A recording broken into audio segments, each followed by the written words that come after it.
Ka pa aga-aga nagiinom? Dito eh. Oh! Ayan na nga sinasabi!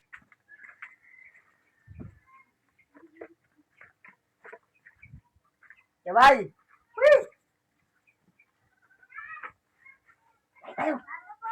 Ano naman iyan? Aba!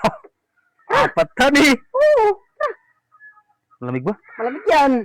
Eh, isa dahil kukuha ang baso. Isa mo! Itong mga pusang ito eh. Tara! Ay, wag tayo dito! Makita tayo natin. Baka tayo hiya. Umalis lang doon nakikipagchismisan sa kapitbahay. Doon tayo sa pwesto. Tara doon. Isa mo. Sakto ka na natin ito kaya. Kaya nga! Wala si Ate Inday ah. Ay, doon sa kapitbahay nakikipagchismisan. Isa mo. Isa mo na yan.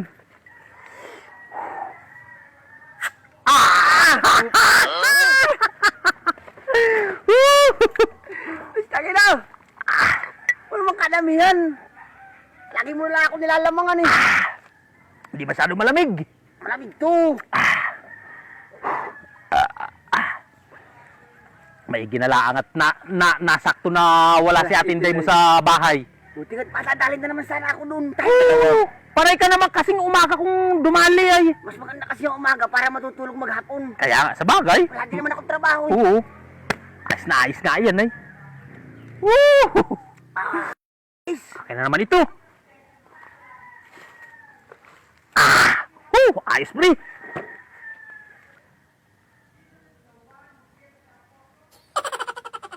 Ka pa nagiinom ka na naman. Hindi magsumbong ka. Manako na tako at tinakot mo kay mama mo. Hindi magsumbong ka nung kay mama mo. Tuloy. Tuloy ang bangi. Ikaw. Gano ko nung kubay. Sa anak mo yun, diskimpiado ko. Parang ko magsusumbong yun eh. Oo! Magsusumbong yun. Huwag kang maniwala doon. Akong bahala doon. Hindi magsusumbong kay mama niya yun. Akong bahala sa iyo. Tuloy ang tagay. Sige, tagay mo na yan. Kung tayo matapos, kung dumating man dito, hindi tapos na tayo. Hali, tagay mo na. Magsusumbong talaga yung kuya bay. Oo! Masyado ka na makabado ay. Ano kayang dapat natin? Ay ito.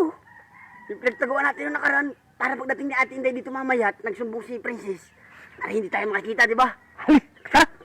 Takas na. Para sigurado. Ay! Baysak! Baysak! Lutayin mo to!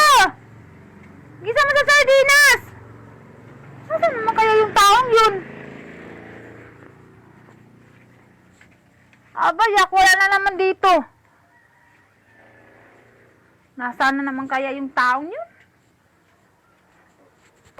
Baysak na to, magang umaga, wala na naman dito. Papalutuin ng gulay eh. Kanina pa. Saan ka ba galing? Doon, may pinuntahan.